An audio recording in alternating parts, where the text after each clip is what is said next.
last time I spoke here, it was snowing out, but no such luck today. Anyhow, what I want to do, I'll sort of briefly outline some of the main points I make in the book and what I sort of summarize at a time when free market fundamentalism is under attack everywhere. I want to argue for it. Not in all seriousness, not exactly what I want to argue for. But essentially what I want to argue is that the story that's routinely told when we talk about the economy, and this is unfortunately a framing that's too often accepted by liberals and progressives, is that on the one hand you have people support the market who believe in the market, on the other hand you have people that believe in regulation, and the question is, do you want the government running things or do you want the market? And what I argue in this book, and really much of my other work, but also certainly in this book, is that no, actually that's not the way it works, that in fact what you find all the time is that the people who supposedly want the free market don't want the free market at all. They want the government to intervene for them. And really what the battles are about is, you know, who is the government going to intervene for? Where do we draw the lines on the market? And I would actually argue in many cases people consider themselves political progressives should want more market, not less. So I will talk about a couple cases. I'll just mention one that should be in the news. I won't want to talk about this, but one that it just kind of amazed me. Obviously, one of the big items in the news these days is British Petroleum and the spill in the Gulf, or I guess with BP now. Anyhow, I was sort of amazed because the New York Times had a piece about this. David Sanger is now one of my favorite reporters there, had this piece about how Obama's in sort of a bind here because he has to be careful. On the one hand, politically, he knows that he's got to be, you know, look tough with BP. On the other hand, if he looks too tough, then it's going to look like he's bad for business. And you go, wait a second, what is BP doing? They're wrecking a lot of businesses. You have a lot of fisher people, you have a lot of people that have tourism, business that depends on tourism, they're losing their business. That's not the market. BP is supposed to have to pay for that. They're supposed to have to compensate them. But somehow this was so completely flipped on its head in the eyes of David Sanger in the New York Times that somehow if you told a company you have to pay for the damages you do, that's interfering with the market. So it's really turning things on its head. And the examples I want to go through very quickly here are talking a little bit about finance, which obviously we have to, I mean it's in the book, but also how can you not talk about finance these days? And then I want to talk a little bit about trade and protectionism, and primarily in the context of, I'm going to talk about in the context of healthcare, not a context in which it usually comes up, and we should ask why it doesn't come up in that context. Okay, with finance, routinely we hear this story that, you know, the meltdown that we had in 08, the collapse of the housing bubble and the resulting financial crisis, that this was a story of a failure of, you know, the market to self-regulate. And what amazes me about this is a market that is so obviously not a self-regulating market from the word go. And the most obvious way in which it's not a self-regulating market, of course, is our banks have deposit insurance. Okay, we've had that since the early 30s, and to my mind, a very good institution. But how could you believe in a free market and still believe in deposit insurance? I mean, that's not a free market institution. Now, I do know some very hardcore libertarians who say, no, we should have private deposit insurance. There's a problem with that because there are countries that do have private deposit insurance, and what you find is when it gets into trouble, guess who bails it out? Yeah, the government bails it out. So you don't, you know, at the end of the day, that's a fig, you know, that's a fig leaf. You do have the government behind it. But what you had here was anything but a free market. You know, if you really had, if you had Alan Greenspan really being the believer of Ayn Rand that he said he was, he should have been yelling about deposit insurance. What the hell are the banks doing with deposit insurance? Well, he didn't do that. I never heard him do that, at least. Nor did, you know, all the people were insisting, supposedly they wanted deregulation. What they really wanted was they wanted to maintain the support from the bank, from the government, deposit insurance, and they wanted to carry it as far as possible. In other words, the analogy I make, I forget whether I use in the book or not, but it's supposed that, you know, we were getting insurance on our home and we wanted to have a fireworks factory. Well, we're supposed to pay a higher insurance rate, right? But if we can get away with that, that's a great deal. You know, but that's kind of the story. This had nothing to do with the free market. It was about ripping off the insurance company in this case being the government. Okay, that was not free market. And the whole story of deregulation of the financial industry, they were not talking about getting rid of government intervention in the form of the protections that they were holding. What they were talking about was finding ways in which they could maximize the benefit from that. That's not free market, that's ripping off the government. Okay, deposit insurance, as I said, that's the clearest example. But the other example that I think people might have poo-pooed in some cases before the fall of 1908, but it's impossible to include today, is the idea too big to fail. The idea that you had banks that ostensibly, they're free market institutions and, they're tough guys, they take their lumps, when things go well, they put hundreds of millions into their pocket, and things go badly, they're out on the street. Well, we saw they're not out on the street. We saw what happens when things go badly because it poses such a threat to the financial system, such a threat to the economy, they run to the government, they get lots of money. Okay, they have a too big to fail system. Again, it's not the market. It was a situation where what they wanted and what in effect they got, and arguably they will still have even after this financial reform bill, is a situation where they have an implicit guarantee from the government that if they get themselves in trouble, the government will back them up, they'll bail out their creditors, and in effect allow them to take very great risks, which of course can give big paybacks, big returns, but with the downside being at the taxpayer's expense. Again, it was not a free market. And again, you do have some, hardcore libertarians, some Andrean types who might have actually argued that, we have to set it up so that you actually do have these people out there. I mean, some of them are involved in the debate on financial reform. We do have to allow banks to fail, financial institutions to fail, but the reality is we did not, and I don't really know any serious economists who argue, let's say this financial reform passes next week or the week after, that's really going to change that in a fundamental way. I know very few people that will try and tell you that. So it's not a free market story. You can't have a free market story if you have large financial institutions that are still too big to fail, where the creditors know that if things really got bad, the government will come to their rescue and bail out the creditors in part or in whole. That's not the market. That's relying on the government, and again, exploiting the government for private profit. Okay, well, I could go on with finance. I like to beat up on the financial industry, who doesn't? But, I'll just mention one other that, to a large extent, what I'd say with the financial industry, what in effect you have is a casino operation. And what's different about Wall Street is it's a non-tax casino. And again, I would argue that's a big government advantage, because if people want to go and gamble in Atlantic City, or they want to gamble in Las Vegas, of course the government taxes them. If you want to gamble on Wall Street, you don't pay a tax. Well, that's in effect a very big benefit. I mean, imagine in Las Vegas that we gave a casino or two casinos the right to go without taxes. Obviously, they would have a lot more money. And in fact, that's what we've done with Wall Street. I'll stop on Wall Street and get on with trade protectionism. I was going to bring a prop. I love to have props, visual aids when I talk, but I forgot my paper. The Washington Post. I really love the Washington Post because they're such a good straw man. And they gave me a great piece. That's why I wish I had it here. You're going to imagine that I have this piece. It's a front page piece yesterday. I don't know if anyone saw this, about ironing boards. Okay. So the Post got the goods. There's this company, a manufacturing company in southern Indiana that has this huge tariff. I think it was 140% on imported ironing boards, at least imported ironing boards from China. And the implication, of course, is we're all paying more money than we should for our ironing boards because of this 140% tariff.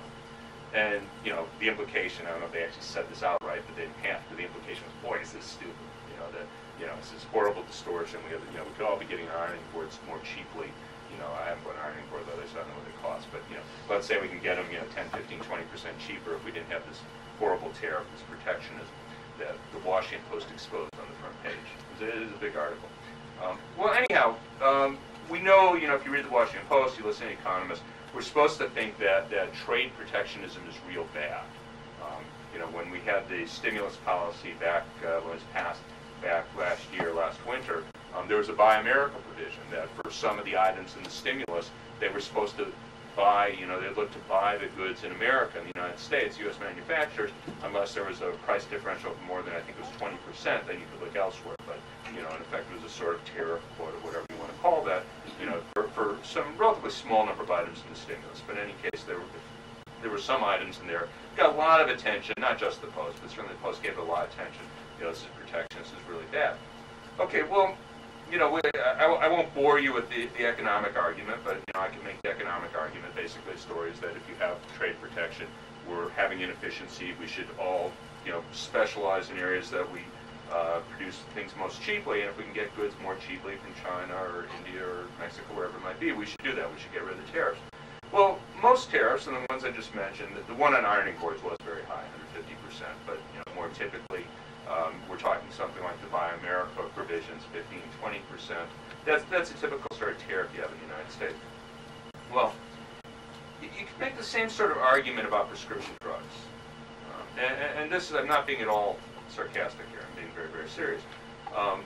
Prescription drugs, if we didn't have government patent protection, patent monopolies, they'd be cheap. And how do we know that? Because we can go to the drugstore, we can go to Walmart, you can get an awful lot of prescription drugs for $4 or $5 a prescription.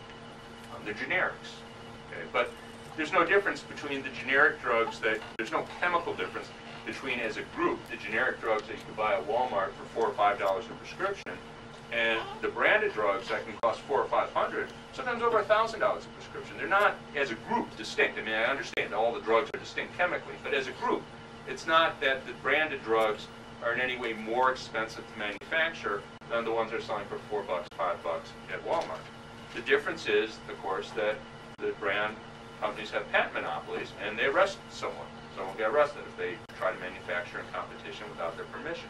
That's why it costs $400, $500, over $1,000, whatever it might be. All right, well, the exact same argument, I can draw you the exact same graphs. I didn't bring my graphs with me. But I could draw the exact same graph to show that, you know, the tariffs were bad, you know, the 15%, 20% tariffs we got with Buy America. I could show the exact same thing, except instead of talking about 15, 20%, we're talking about 1,000%, maybe 10,000%. Because we're raising the price times 100, times 200, times 1,000 in some cases. Some of these drugs are extremely expensive. Okay, you could use the exact same graph, and it's the exact same story, except it's several orders of magnitude larger. Now, what's striking to me is that, you know, the Washington Post had a front page story about ironing boards. Has anyone ever seen an article in the Washington Post about the distortions that are created by prescription drug patents? Anyone? Anyone ever seen that? I haven't. I've been in town almost 20 years. I've never seen that. And just, you know, point of reference is how much do we spend on ironing boards? I actually don't know offhand. My guess is I doubt more than $50 million a year, probably less. Anyone know what we spend on prescription drugs this year? It's about $280 billion this year, and it's projected to rise to almost $500 billion by the end of the decade. How do you pay for development costs? We'll come to that. Okay, so you have enormous distortions associated with the fact that you have drug prices that are hugely higher than their cost of production, and we don't talk about it. Now, I shouldn't just blame the Washington Post. The Washington Post doesn't talk about that, but economists almost never talk about this. And it's really remarkable, because if you look at, you know, what economists do, what they devote their time to, you could find endless articles, endless people that devote careers to documenting the distortions that are created by those 15% tariffs on imported steel, or 20% tariffs on imported shoes, or the ironing boards. I'm sure there's some economist that's written, you know, an article or two or three about that. But the number of people that have devoted any effort at all, the articles have devoted any effort at all to documenting the sort of distortions that are created from prescription drugs selling for hundreds or even thousands of times their cost of production, that's almost zero. But let me just add a couple other things in, because I used to teach economics and would always go on, you know, here's why tariffs are bad. Well, part of the story is that you have this huge difference between the price and the cost of production. That's always bad. But part of it is also that you get what you expect to have when you have supernormal profits like this. If I could produce the drug and sell it profitably for $4, what happens if I instead sell it for $400 or $4,000? Well, I have an enormous incentive to try and sell lots of it, because I'm getting a huge profit. So how do I sell lots of it? Well, I pay people off. I pay doctors off. Okay, and there's, you know, you don't have to go too far to find cases where doctors have been given kickbacks of various sorts, and in some cases outright bribes, to prescribe drugs. And it stands to reason. You know, here I am, Merck or Pfizer, whoever it might be, and I can make $400 selling this drug. Why shouldn't I give the doctor $50? Okay, and maybe I don't give it to them as $50. Maybe instead what I do is invite them out to a resort for a weekend vacation with their family. I mean, there's efforts to crack down on this, and, you know, some of those are successful, maybe they're largely successful, but that's a predictable result of having these sorts of supernormal profits. Okay, the other thing is that you just lie about the drug. Okay, and it's an obvious problem here, because who knows about the drug? Well, the drug company knows about the drug. They control the research. They did the research. They have access to the research. They know the extent to which it's effective. They know the extent to which it might pose problems. Maybe it mixes badly with other drugs. They control that research. They give the FDA what they need to get the drug approved. They're obviously going to be concerned about a suit if they, you know, put a drug that they know is going to kill people. They will be concerned about that suit. But they have a wide range of latitude in terms of what information they could disclose. And where they have a huge incentive, they stand to profit enormously by limiting what they disclose, Well, we aren't necessarily going to find out. So very often we find that people are taking drugs that turn out not to be very effective, sometimes even harmful in certain ways, where the industry, the company might have known that, but they didn't disclose the information. And that's exactly what you would expect to happen if you said we have prices that are 100 times, 1,000 times the cost of production. That is exactly, it's textbook economics. The economists don't talk about it. Okay, now quickly, just, we obviously, the reason we do give patent protection, of course, is that we have to provide an incentive to do the research. And if drugs were to sell at their marginal cost, and obviously Merck or Pfizer, no company would have the incentive to do the research. Well, you would have to find an alternative, and the reality is we already pay for much biomedical research directly through the government, through the National Institutes of Health. They spend $30 billion on biomedical research every year. Most of that is relatively basic research. Not all of it. They actually have carried through some drugs through the development process, in some cases actually through clinical trials. In principle, there's no reason why you could not up that amount. The industry claims to do somewhere in the order of 40 to 50 billion a year. In principle, there's no reason you couldn't up that amount. You'd want to think about what the best mechanism was to do it. I don't think I necessarily want to know to go through the NIH. But the point is you'd have to have some sort of other mechanism involving presumably public funding that would make up for that additional research expense. And then you could have all drugs sold at their cost of production.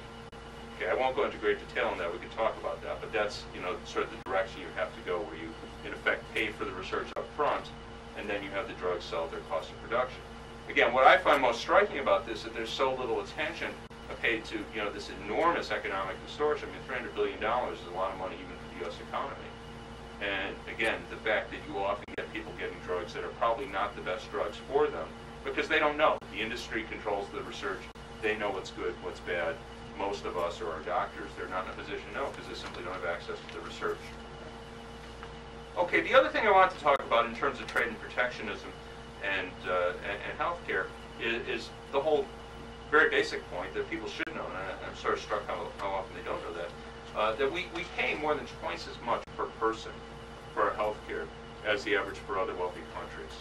So if you took Germany, Canada, England, France, I usually leave France out because they're a bad country. But I was once debating some guy from Heritage, and he said something that was clearly wrong about France, and I started arguing with him. After the debate, he goes, "Dean, when you're defending France, you've lost."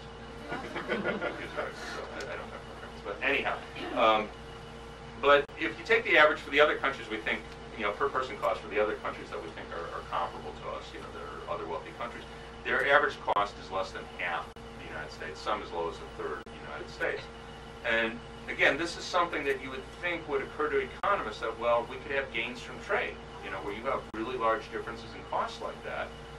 They have comparable healthcare systems. One could argue whether theirs are better or worse, but the fact of the matter is they all have longer life expectancies than the United States. So Canada, Germany, France, they all have longer life expectancies. Outcome measures, it really depends what you look at. There's a lot of issues about how you measure outcomes, how you measure, say, survivor rates from cancer. There's incident issues about, when did you detect it? If you detect it earlier, people live longer. So those get complicated. I'm not an expert on that. Let me just say that they're roughly comparable. It might occur to you that we stand to have enormous gains. Now, we want everyone to go overseas. Well, there's actually a fairly simple story you could tell. And I raise this with people, and they invariably think I'm joking, and then they think I'm crazy when I insist I'm serious.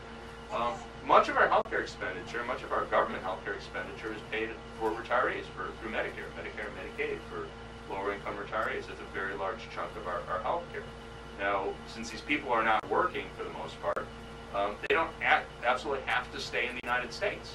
And many people, of course, do have ties. They have family ties, friends, business. Maybe they just like another country that they may be interested in going to Germany or Canada. Well, suppose we were to give people a voucher. We take what we pay now for Medicare. We take the average cost in other countries, and we split the difference. And we give people a voucher, and we say you could use that money if you want, buy into the healthcare system of whatever country you want. And we negotiate deals, with England, with France, with whatever country. We even give them a premium. We calculate what it costs them to, treat someone age 65, age 70, whatever it might be. And we even give them a premium of 10% on top of that, or 15%, so they would profit from it as well. And we give people the option then. The enormous savings for the U.S. government, because, the savings end up being on the order of, once you do these projections that are supposed to be so scary with the budget, those are all driven by healthcare. So once you get out, 20, 30 years, you'd be talking about savings in many cases on the order of $20,000 per person per year. So you split that. There's a lot of people. You go, here's $10,000 you'll get every year. I mean, you consider most elderly people, most retirees, the median income for a couple over 65 is around $25,000. So if that couple moves to France, they get $20,000 to put in their pocket every year. You might get a lot of people that will take that. So in any case, you go, okay, we've got this deficit cutting crew that are out there talking about cutting people's Social Security, cutting their Medicare, doing all these things. You can argue whether you want to do that or not, but what's wrong with giving people an option, giving people a choice to go and buy into another country's healthcare system? If they don't like it, they don't have to do it. They have the Medicare system as is here. If they want to do it, they save money. They get a lot of money to put in their pocket, and we save money. All right, as I say, I've raised that a lot of places around town. I invariably get people thinking, again, I'm joking, and then when they convince them I'm not joking, they think I'm crazy. But I've yet to have anyone tell me why that would be a bad thing to do. And again, this is something, we'll get to questions in a minute. This is something, I talk about taking economics seriously. I would think if economics were an honest profession, this would be the sort of thing that would be debated. Again, there could be arguments against it. Maybe there's reasons we don't want to do it, but I've never even heard it discussed. And I would just say in general that what I find in economics, having been exposed to it for longer than I like to imagine, it's often referred to as the dismal science. And I didn't know this originally, but that refers back to Malthus. Had the theory that we were condemned to have a situation where people would always be starving because as soon as we got any prosperity, people would have more kids, the population would grow, and then we'd be back to starvation levels of income. So he said, there's no way around that. So that's the origins of the term dismal science. I thought it was called the dismal science because its work was so bad. And I still think it deserves that. So, just to conclude, what I guess I'd say, I find it sort of funny that, there's a lot of people running around saying, we have to get away from free market fundamentalism. And I've never been a free market fundamentalist. I'm not a free market fundamentalist. But I guess what I'd say is just a more basic matter is that the people on the other side were never free market fundamentalists. And what we need first and foremost is an honest discipline, and we don't have that now. And if people aren't going to be honest, it really doesn't matter what methodology they're using, we aren't going to get to a good place. So I guess what I just say by way of conclusion is that we really need honest economics, and unfortunately at the moment at least I don't think we have that. So I'll stop and take questions.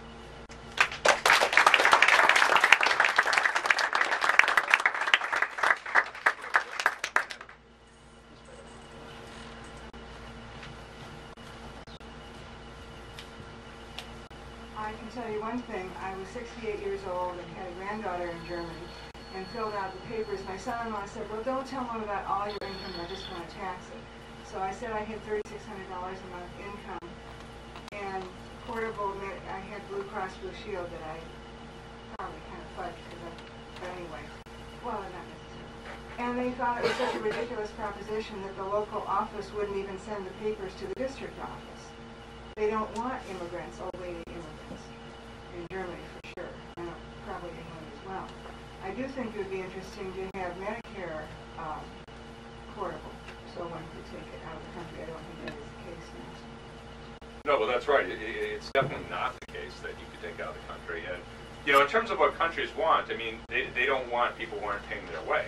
If you had a situation where you institutionalized the process where they were making money on it, maybe it's the case that England doesn't want more money. Maybe it's the case that Germany doesn't want more money. Last I looked, they both had budget deficits that they were very concerned about. So, maybe that's the case. They don't care about it. But, it seems to me it'd be a fairly easy way for those countries to reduce their budget deficits. Hi. I think, first of all, I don't detract from anything presented. Actually, why don't I let this woman finish her question? Sure, I think that's I have another story. My daughter's father-in-law had a massive heart attack, and instead of all the processes that would have gone probably in this country, they had a discussion with his mother-in-law, that said, even if we keep him alive, he won't be the same guy. He may be paralyzed, he may be demented, whatever, and they let him pass, which might not happen in this country. So there may be a different method of health care. Yeah, no, there's certainly differences with that. Let's see. First, again, this is not to detract from what you say, because I You can detract from what it says. Okay. No, but I don't have to either. And that was my point. I think, to a certain degree, the argument has to be framed slightly differently, because there are two things at issue here. One is, do we want a pure free market economy? And I think most people like the support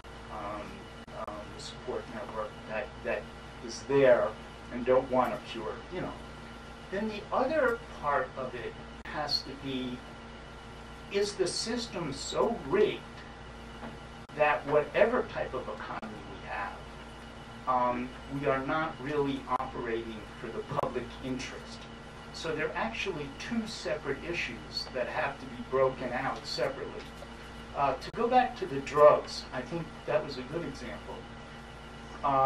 In the 50s, I think it was Kifo who had the drug commissions and beat the hell out of the drug companies. Yeah. And the drug companies said, oh no, this isn't ever going to happen to us again.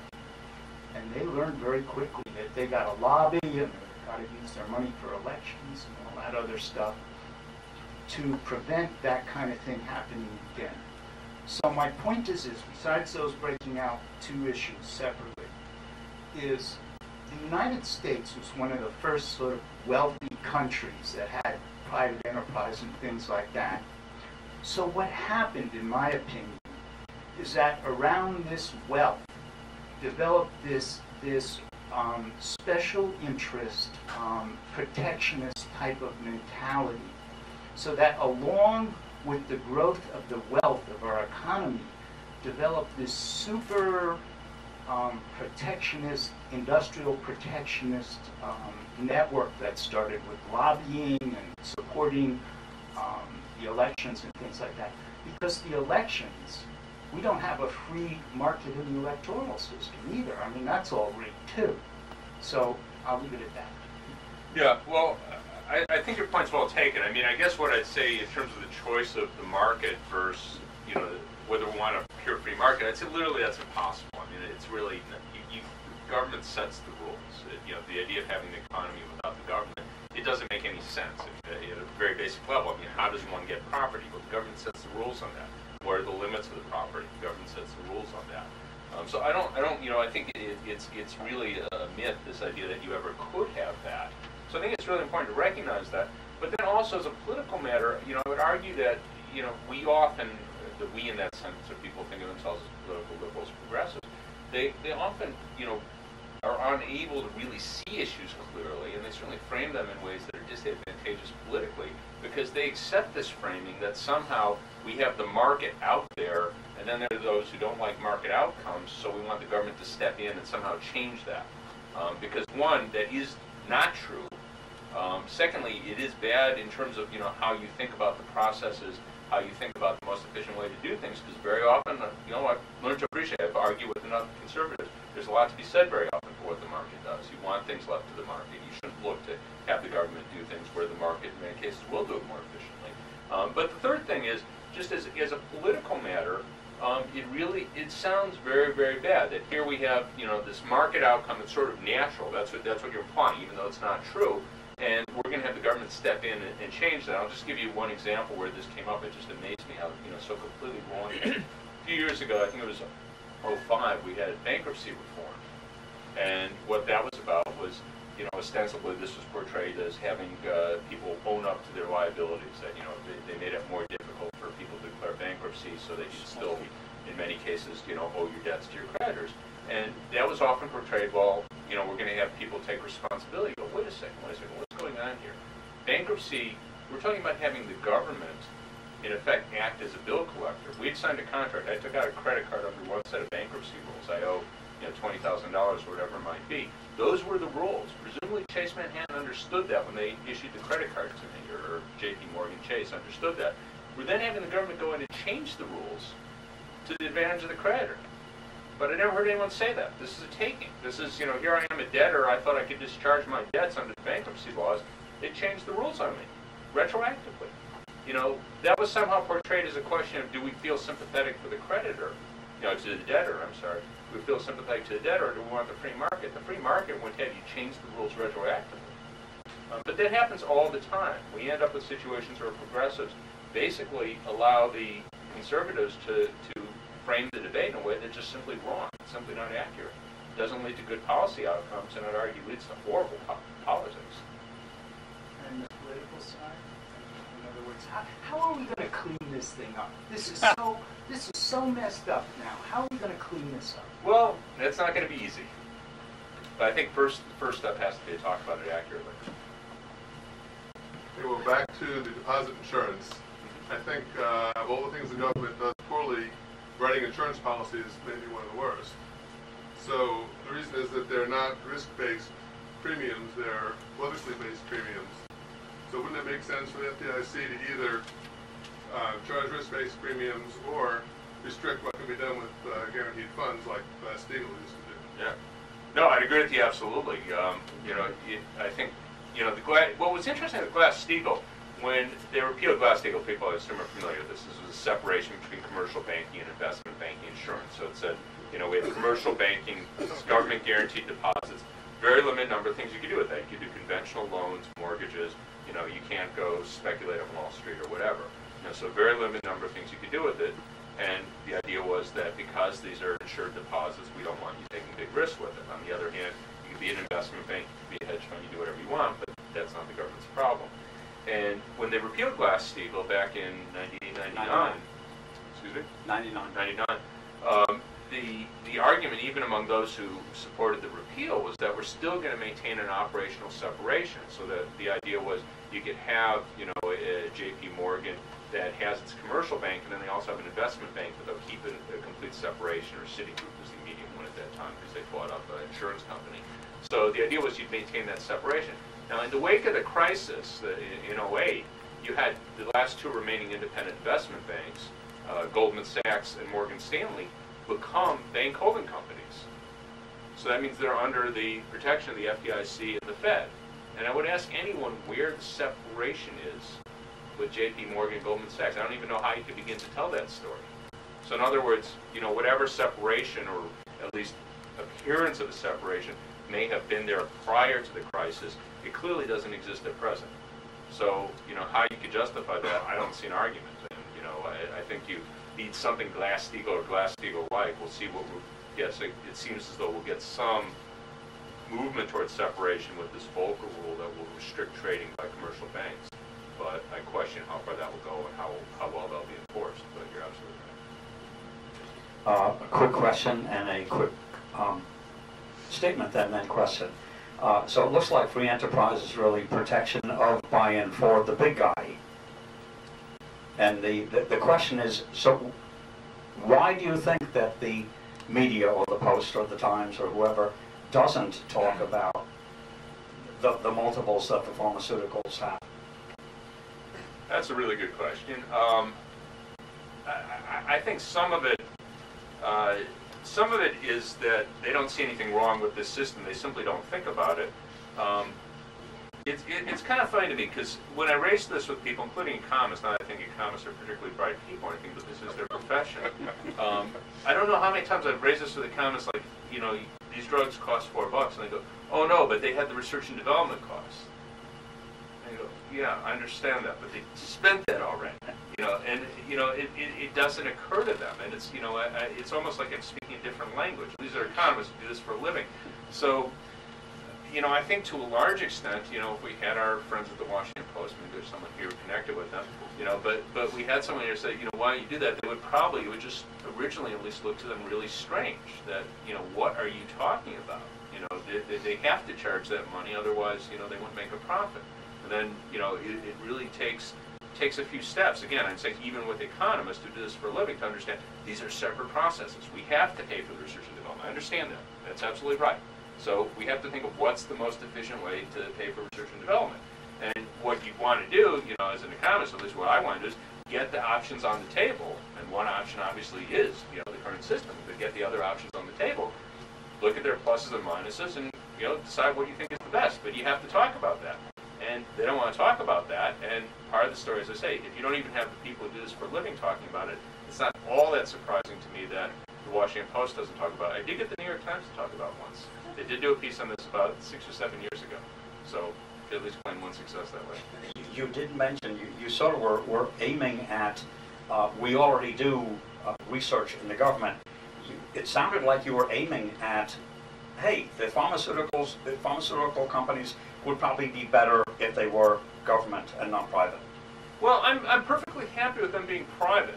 What you'd have to do is, what I would say is, you know, and again, you could argue, everyone would have different views on what might be the best system. Stiglitz has written about this, and he talked about having a prize, Joe Stiglitz, Nobel Prize winner, about having a prize system where you would, the government would, in essence, buy up patents. So you'd still have the research done in the private sector under a patent system. The government would buy it up and then put it in the public domain where anyone could, sell it as a generic. My personal view is that I think, excuse me? They could do that now. They could do it now. They could, but you could do that. Maybe they'd do that system. But my view is it would make the most sense to have the research paid for up front directly. The reason being that then would all be public. Because one of the things that's striking to me, as an economist, and I'll trash economics a lot of different ways, but in general, say someone writes an article and I think it's garbage, I'll call them up and go, where's your data? The principle, they tell you what the data is, and if there's something, I can't find it's on a public data set, and they're supposed to share it with me, so that's norms of the profession. Well, if Pfizer's developing a drug, that's all proprietary. And the reason why that's so incredibly important with drugs, think about this. Let's say they have a test where they have, 400 people that, and, they go, okay, well, it turned out that this was more effective than the alternative drug for, 100 of them. Well, in principle, I'd want to know who are those 100? Was it more men than women? Was it older people rather than younger people? Did these people also take arthritis drugs? Did they also, what else? I don't have any of that information. I, as another researcher, I, as a doctor, if you paid for the research up front, and again, it could be Pfizer doing it, so you have a contract, and, you could have private companies, it could be Pfizer, Merck, whoever it might be, they bid on the contracts to do research over a certain period of time, and they get it renewed, expanded, or denied based on whether they do a good job or not. But everything that they do is in the public domain, not just in terms of the patents, but we get all those results. So anyone else, they're researching a heart drug, someone else is developing a heart drug, well, they could see, well, this chemical seems to be a good one. Why don't we try this twist on it? Or maybe this was good for people who don't have arthritis, but it's not good if you need a heart drug that also people have arthritis. That won't be a good drug. So we need to develop one for people who have arthritis. So my view is it's fine that they still be private companies, but you have to say that, everything's in the public domain. You take our money, then, every time you do a clinical trial, you're going to put all your results in the public domain so everyone sees exactly what happens. The government has taken steps in that direction. I think there's a website now called clinicaltrials.gov. Yep. And if you want to go to the FDA asking for approval for a drug, and you're going to put forward clinical trials as evidence for its safety and efficacy and so on, it has to be registered there. And you've got to do that up front when you start the trial. So the effort is to get all the drug trials publicized so that if they do have negative results, the trial has been announced ahead of time. People will be aware that it's there and looking for the results. Yeah, no, they give more information now than they did, and that's certainly a big step forward. It's very far from full disclosure, so no one's putting up, Pfizer's not putting up, we had 400 people in our sample, here were their baseline characteristics, here's who did well, here's who did poorly. They're not putting that up, and that would be a big advance. Well, one of the biggest problems I think we have now is the trade deficit, which I think is one of the bigger contributors to the economic downfall. Now, won't this proposal shipping the health costs overseas act as an import, and won't it exaggerate the trade deficit, which could be either a more major deterrent than helping the health costs in the United States? Because even Medicare costs in the United States, money still circulates within the United States. We don't lose, that purchasing power. Yeah, no, what's supposed to happen, and this is again where economists forget their economics, what's supposed to happen, that countries that have trade deficits, is the currency's supposed to fall.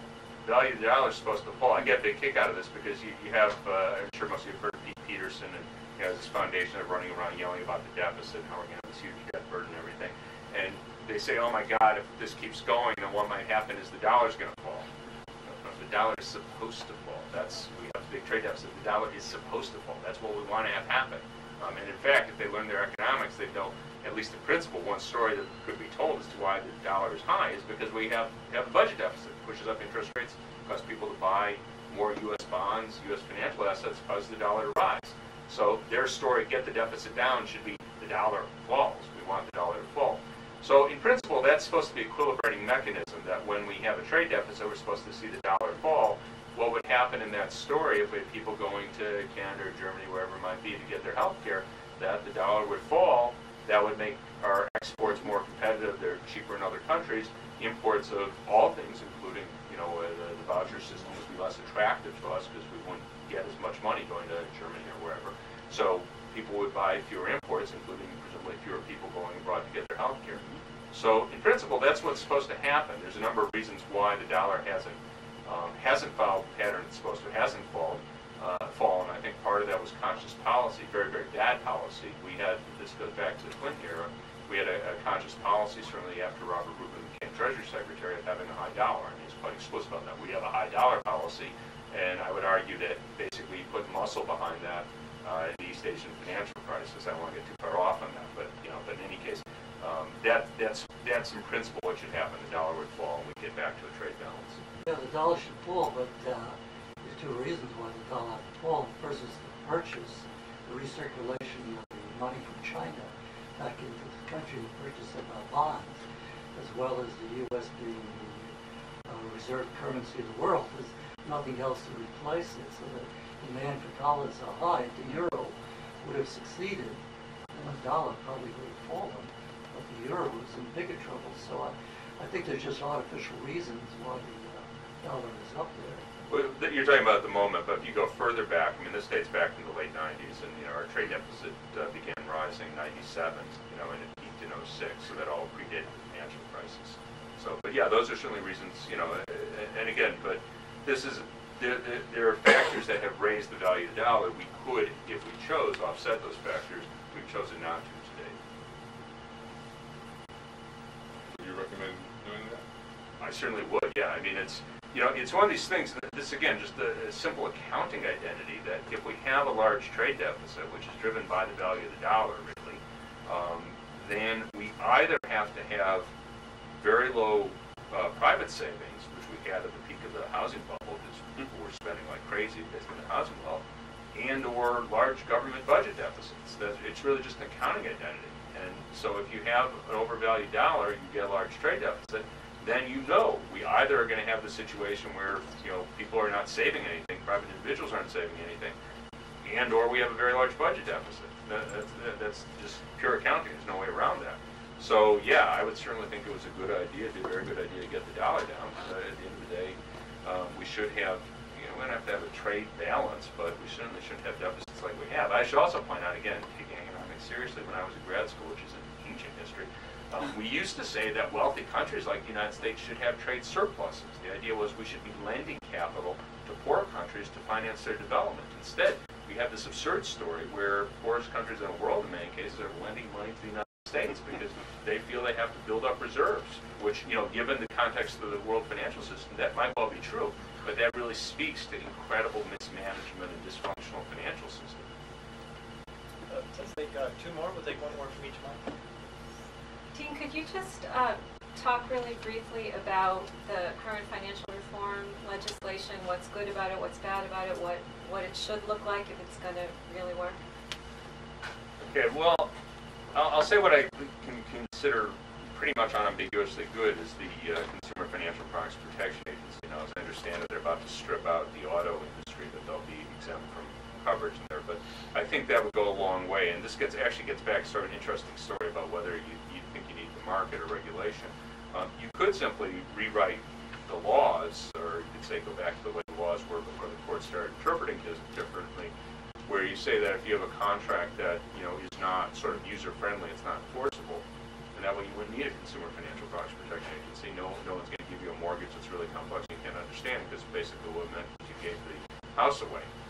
So no one would do that. But given that we don't have that, given that we basically say you sign the contract, you're obligated for it, I think it certainly makes sense to have that, and I'm glad that it looks like it's going to survive as a relatively relatively strong independent agency, or I guess Bureau of the Fed. Other aspects of that, I mean, it would have been nice to see the large banks broken up, and I was really disappointed that that never got. Not only did it not pass, it wasn't close. Excuse me? Never got talked about. It didn't get talked about that much, and you know, when it came to a vote, the Brown-Kaufman amendment, it got 31 votes. It didn't even get 31 real votes, because we know a lot of those people would not have voted for it if it was close, which I thought really spoke volumes. And the logic, I mean, just to be really clear, the reason I don't like the big banks, but apart from that, I mean, whether I like them or not, the logic is very, very simple. Everyone still believes that if Goldman Sachs is about to go under, the government's going to bail them out, because it would be too much of an earthquake. And the bond rating agencies say this. It's not a secret, you know. It's so, you know, I think breaking up the big banks would have been, you know, a really important story if you want to be serious about this. Another thing, again, you know, putting in Glass-Steagall type regulations, I would be fairly strict on it for the simple reason that it seems we can't count on our regulators to take their responsibility seriously, which brings up another thing, and I say this invariably, people think I'm joking, I'm not. I'd have fired a lot of people, starting with Ben Bernanke. And, you know, again, people think that's vindictive. I don't really know Ben Bernanke. I don't have any strong feelings about him. It just, he messed up. We had a disaster. And the logic of this, you just think of it as purely practical matter. What does it mean for a bank regulator to enforce regulations? It means telling big banks you can't do things you're making lots of money on. You don't have to tell them not to do things they lose money on. They know they don't want to do them. But regulation means you're going to tell them, yeah, I know this is really profitable for you, but you can't do it. Well, that's never going to be easy. It's never going to be easy for a regulator because, you know, J.P. Morgan, Goldman Sachs, they have lots of friends in Congress, they have lots of friends in Treasury, in the White House. So if you're Ben Bernanke or any bank regulator, you're going to tell them you can't do something you want, they're going to run to their friends and go, we got some nutball over there, and they're trying to tell us, and you're going to get a lot of heat. So what's your incentive? Well, your incentive is, well, yeah, it's probably okay, because, you know, Goldman Sachs is a lot of smart people. They pay lots of money to say it's okay. You know, without complex models. Excuse me? How would you compare Bernanke to Greenspan? Oh, I blame Greenspan more than Bernanke, but anyhow, he's already gone. But you know, so anyhow, I think it's important that you say, if you mess up as completely as you messed up, you get fired. And we didn't do that. And what I really worry then is the incentive for regulators is, you know, okay, go along, because what's the consequence? Everyone goes, who could have known? So you know, I don't think we've really dealt with the fundamental issues. The last thing I'll say on that is simply I would love to see, and maybe this could still happen, a financial speculation tax. Because if you had a very modest tax, you would simply be raising the cost of transactions back to where we were 20 or 25 years ago. You can't say we didn't have a robust financial system in 1990, 1985. And you'd put a little cost on, you know, this sort of trading by the hour or by the minute. So in terms of, you know, getting the capital that people need to start a business, expand a business, you know, buy a home or whatever, it'd be almost invisible. But it would discourage the short-term trading and also raise a ton of money. Take one last one. What do you think is the most constructive, practical, humane approach to immigration, border issues, an obsession for many Americans now? And it gets worse when the economy slumps. Yeah. A couple things. First off, just being seriously with the people you have here, you have to find a process that, you know, normalizes their situation, allows them to be citizens if they want. You know, you got these people who want to be vindictive. Go, well, if you want to be vindictive, throw the people who hired them in jail. You know, if you have to punish someone, that they broke the law.